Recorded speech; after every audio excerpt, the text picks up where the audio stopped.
Hello, everyone. So today I'm going to go over radical equations and how to solve these. So basically, if you have a root, like a square root, a cube root, or any root, how can we solve a value or an equation? So let's start with we start with an easy example first. So let's say I have example one. I have to say, for example, the square root of 2x, 2x minus 3 equals, let's find something that would make sense if I do this. Well, equals whatever, -7. So as you can see, when you have a square root, or if you have any function and you want to get rid of it, we apply the inverse function. We will have a session on inverse functions later, but common sense. For example, if you have something added, you subtract. The inverse of addition is subtraction. The inverse of multiplication is division. The inverse of a square root is a square.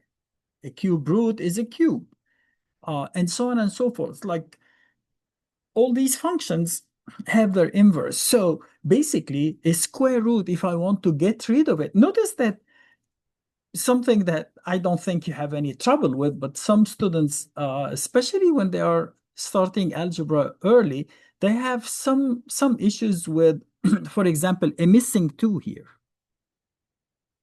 We don't write a second root. We say square root, but everybody knows there is a missing 2 here. Because if you say cube root, you write 3. If you say fourth root, you write 4, and so on and so forth. So to get rid of that, you have to square this side, and also you are squaring that side. Okay? So we say that these are inverse functions, so the square root with the square cancel each other, and you get 2x minus 3. And when you square -7, we know that a negative square, negative is -1. Square is +1, so you get positive 49. After that, it becomes a very simple equation, like a linear equation. So you add 3 to both sides, and that gives you 2x equals 52. And finally, you divide by 2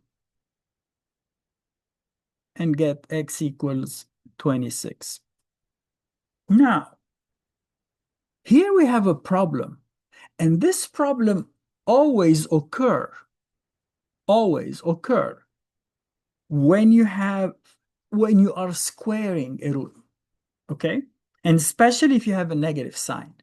After you finish your work, you have to go back and check, does this solve the problem? So instead of x, I'm going to write 26. 2 times 26 is 52.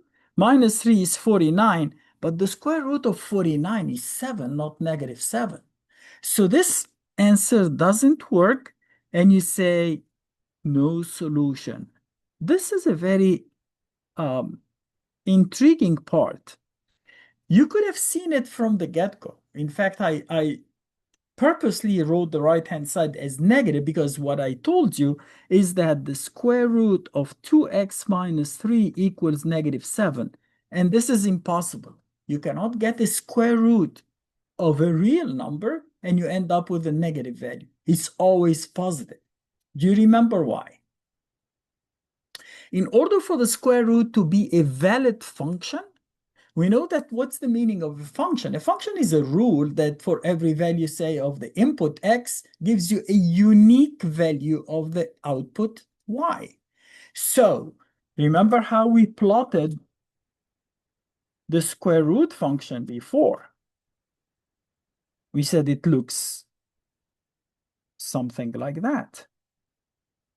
Why there isn't a bottom piece? It's because once I do a bottom piece here, like when you do a conic section like a parabola, x equals y square, for example, you will get something that looks like that. That's not a function.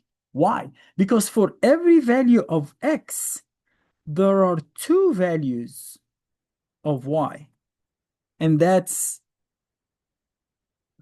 like violates the definition of a function. A function tells you that for every value of x, there is a unique value of y. And that's why we restrict the range of this function from 0 to infinity. You cannot have a negative y. So you have to be very careful here. Not because we are squaring, you can solve. The square change the negative into positive as you saw. So this is, I started with this trick or pitfall because many students have trouble with. For example, if I tell you what is negative 5 square under the radical, the answer is positive 5, not negative 5. Okay? And maybe we'll talk about that in another video, is that how do we know what to do if, if you are taking square root of a negative value square or a fourth root or any even root? Some of them will pose this problem. Okay, so let's take another one that doesn't have a square root, maybe a cube root or something. So if I say a cube root, so example 2, a cube root, notice that if that was a plus 7, I would have had an answer. So if that was positive 7, 26 would be correct. So when I substitute back, I get the square root of 49 equals 7. But be careful if the right-hand side, if the square root cannot be negative, okay? So if I write any number, let's say 5x plus 1 or something, now let's make that a negative, like equals negative 4. Here I don't have a problem because the cube root of a negative number is negative. So I can have a negative answer here. But because this is a 3, remember when this was a 2, even though it wasn't written, we took a square. When it's cube root, we raise to the power of 3. So again, these two cancel, and you get 5x plus 1, and negative 4 cubed is negative 64. Notice that negative 1 cubed is negative 1. And then you will subtract 1 from both sides. So you get 5x equals negative 65. You divide both sides by 5. And you get x equals negative 13. If it's a cube, usually you don't have to go back and check. But if you substitute negative 13 times 5 is negative 65, plus 1 is negative 64. And the cube root of negative 64 is negative 4. We already know that. So that's an easy one. Let's take one more. So if I say here, go to example 3.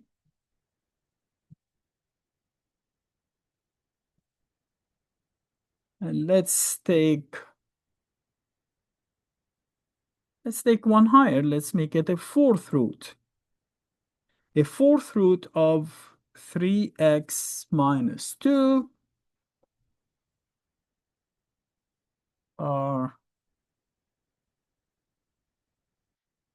plus 1 equals 3. Whatever, something easy like that.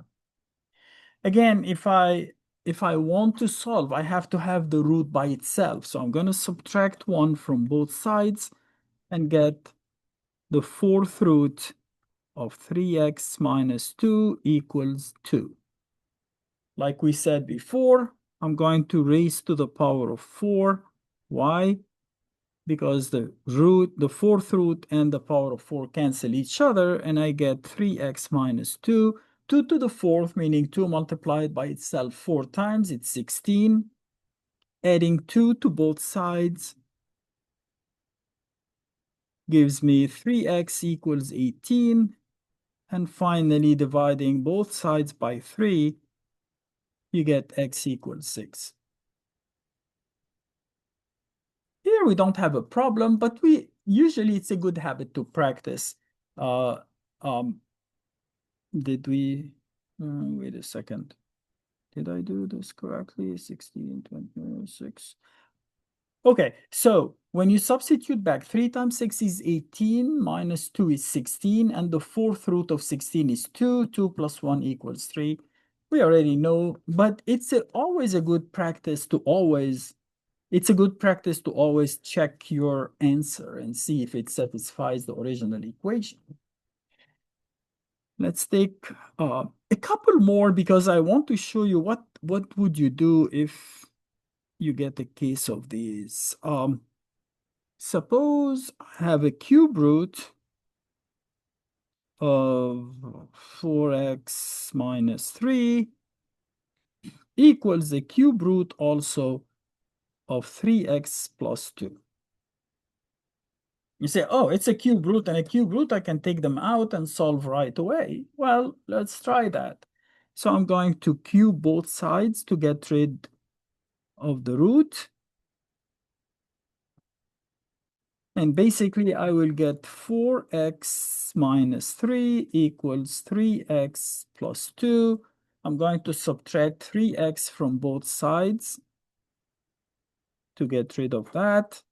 And then probably add 3 to both sides simultaneously to get rid of that. So 4x minus 3x is x.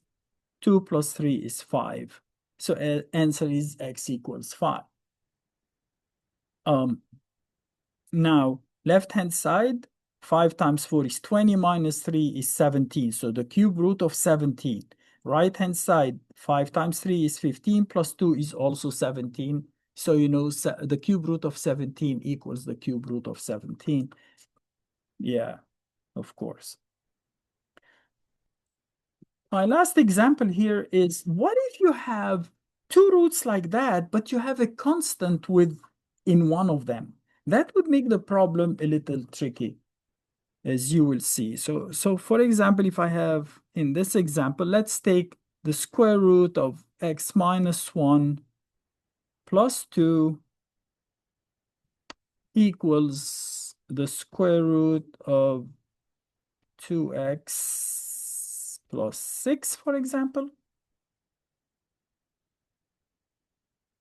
You can leave it like that and square both sides, or even if you move all the radicals on one side and the constant on the other and take a square and square both sides, you will see that you will have to do this twice. The first time you do it, the right-hand side would be a constant number, but the left-hand side, when you square these guys, you still will end up with a radical. Then you move the constant to the other side and square again.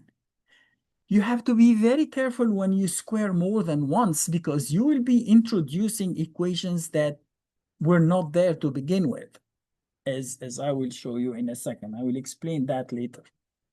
So the first thing is that I'm going to square both sides.